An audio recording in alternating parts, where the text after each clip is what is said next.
Welcome to the day 2 of the 40th week of the 52-week Bible hearing plan. Let's listen to Numbers chapter 29 to 32. Chapter 29. On the first day of the 7th month, hold a sacred assembly, and do no regular work. It is a day for you to sound the trumpets. As an aroma pleasing to the Lord, prepare a burnt offering of 1 young bull, 1 ram, and 7 male lambs a year old, all without defect. With the bull, prepare a grain offering of 3/10 of an ephah of fine flour mixed with oil. With the ram 2/10, and with each of the 7 lambs 1/10. Include 1 male goat as a sin offering to make atonement for you. These are in addition to the monthly and daily burnt offerings with their grain offerings and drink offerings as specified. They are offerings made to the Lord by fire, a pleasing aroma. On the 10th day of this 7th month, hold a sacred assembly. You must deny yourselves and do no work. Present as an aroma pleasing to the Lord a burnt offering of 1 young bull, 1 ram, and 7 male lambs a year old, all without defect. With the bull, prepare a grain offering of 3/10 of an ephah of fine flour mixed with oil. With the ram 2/10, and with each of the 7 lambs 1/10. Include 1 male goat as a sin offering. In addition to the sin offering for atonement and the regular burnt offering with its grain offering and their drink offerings. On the 15th day of the 7th month, hold a sacred assembly and do no regular work. Celebrate a festival to the Lord for 7 days. Present an offering made by fire as an aroma pleasing to the Lord, a burnt offering of 13 young bulls, 2 rams, and 14 male lambs a year old, all without defect.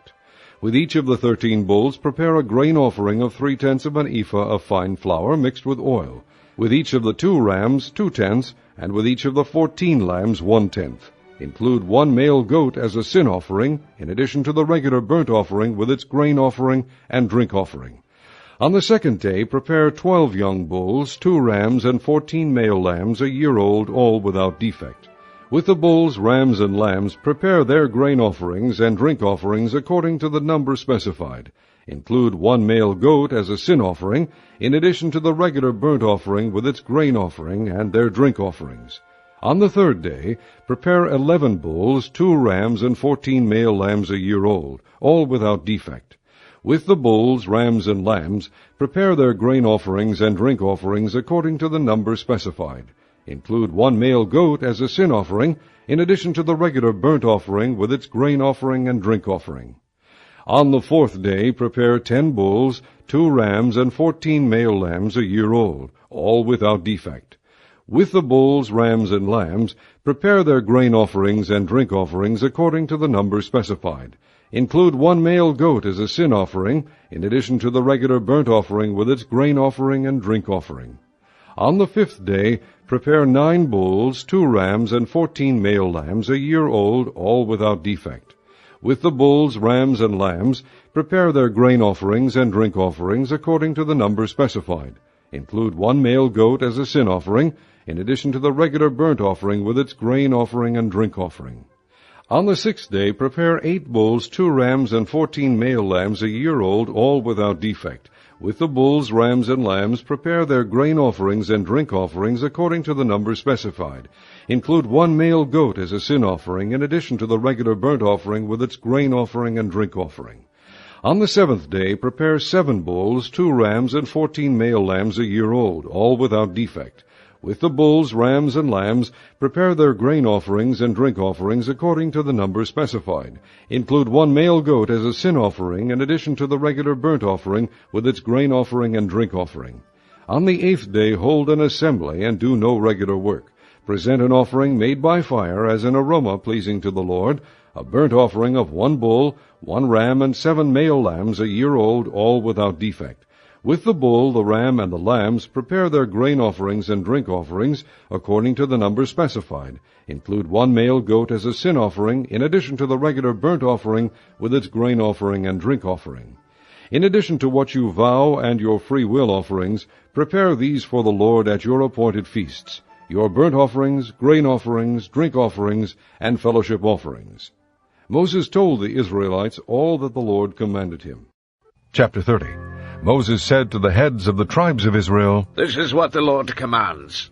When a man makes a vow to the Lord or takes an oath to obligate himself by a pledge, he must not break his word, but must do everything he said. When a young woman still living in her father's house makes a vow to the Lord, or obligates herself by a pledge, and her father hears about her vow or pledge but says nothing to her, then all her vows and every pledge by which she obligated herself will stand. But if her father forbids her when he hears about it, none of her vows or the pledges by which she obligated herself will stand. The Lord will release her because her father has forbidden her. If she marries after she makes a vow, or after her lips utter a rash promise by which she obligates herself and her husband hears about it but says nothing to her, then her vows or the pledges by which she obligated herself will stand. But if her husband forbids her when he hears about it, he nullifies the vow that obligates her, or the rash promise by which she obligates herself, and the Lord will release her. Any vow or obligation taken by a widow or divorced woman will be binding on her. If a woman living with her husband makes a vow or obligates herself by a pledge under oath, and her husband hears about it but says nothing to her and does not forbid her, then all her vows or the pledges by which she obligated herself would stand. But if her husband nullifies them when he hears about them, then none of the vows or pledges that came from her lips would stand. Her husband has nullified them, and the Lord will release her. Her husband may confirm or nullify any vow she makes, or any sworn pledge to deny herself, but if her husband says nothing to her about it from day to day, then he confirms all her vows or the pledges binding on her. He confirms them by saying nothing to her when he hears about them. If, however, he nullifies them some time after he hears about them, then he is responsible for her guilt. These are the regulations the Lord gave Moses concerning relationships between a man and his wife, and between a father and his young daughters still living in his house. Chapter 31.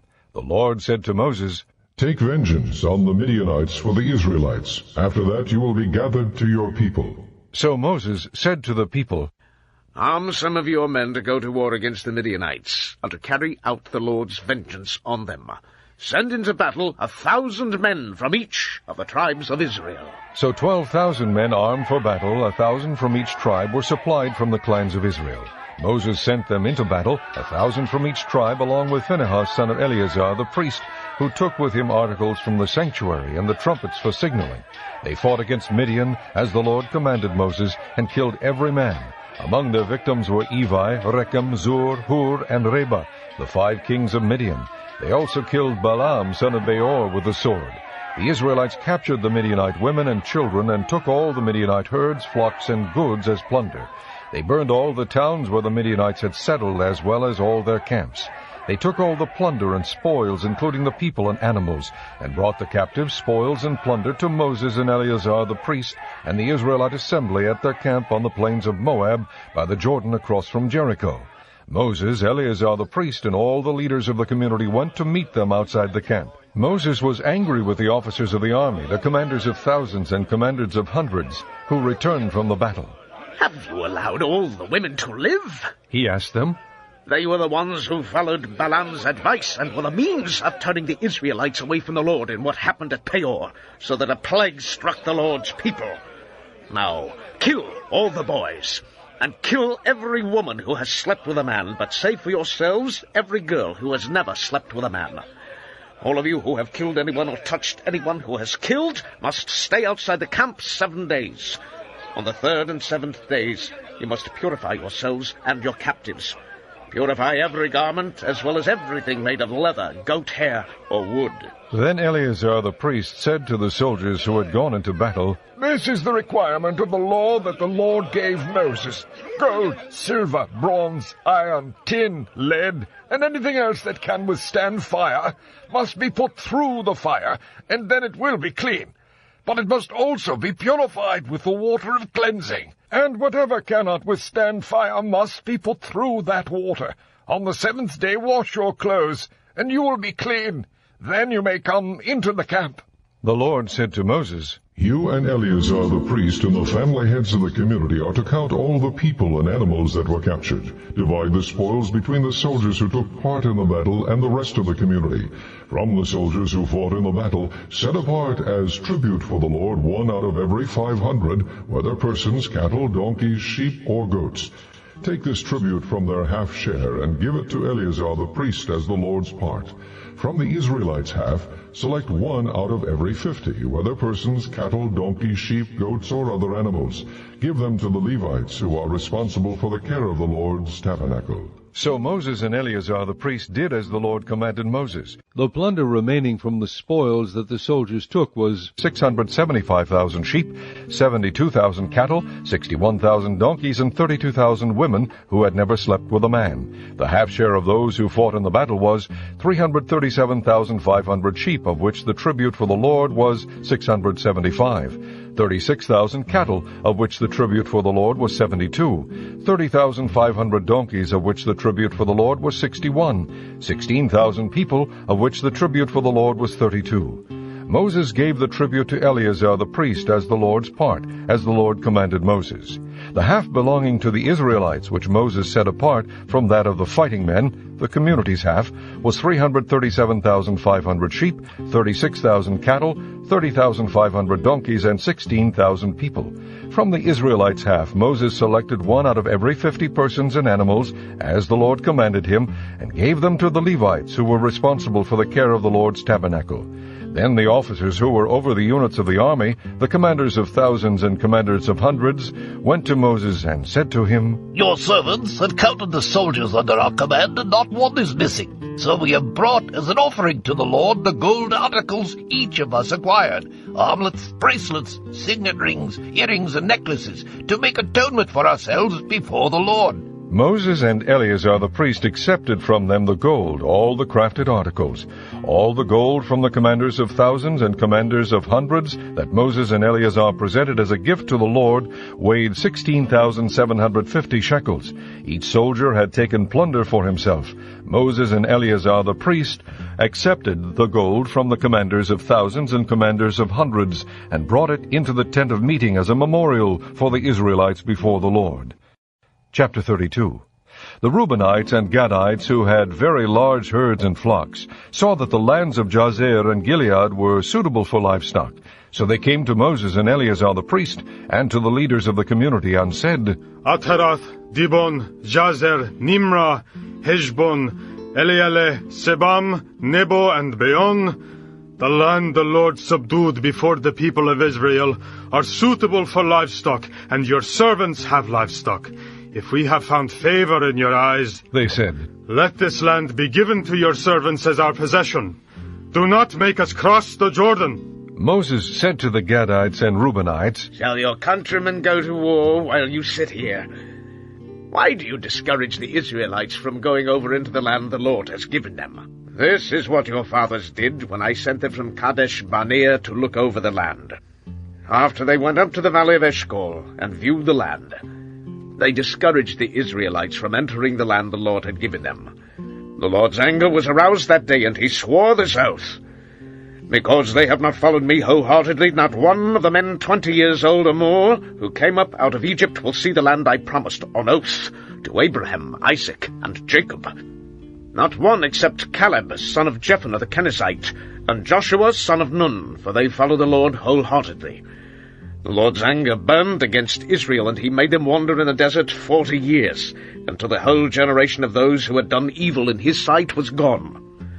And here you are, a brood of sinners, standing in the place of your fathers and making the Lord even more angry with Israel. If you turn away from following him, he will again leave all this people in the desert, and you will be the cause of their destruction. Then they came up to him and said, We would like to build pens here for our livestock and cities for our women and children. But we are ready to arm ourselves and go ahead of the Israelites until we have brought them to their place. Meanwhile, our women and children will live in fortified cities for protection from the inhabitants of the land. We will not return to our homes until every Israelite has received his inheritance.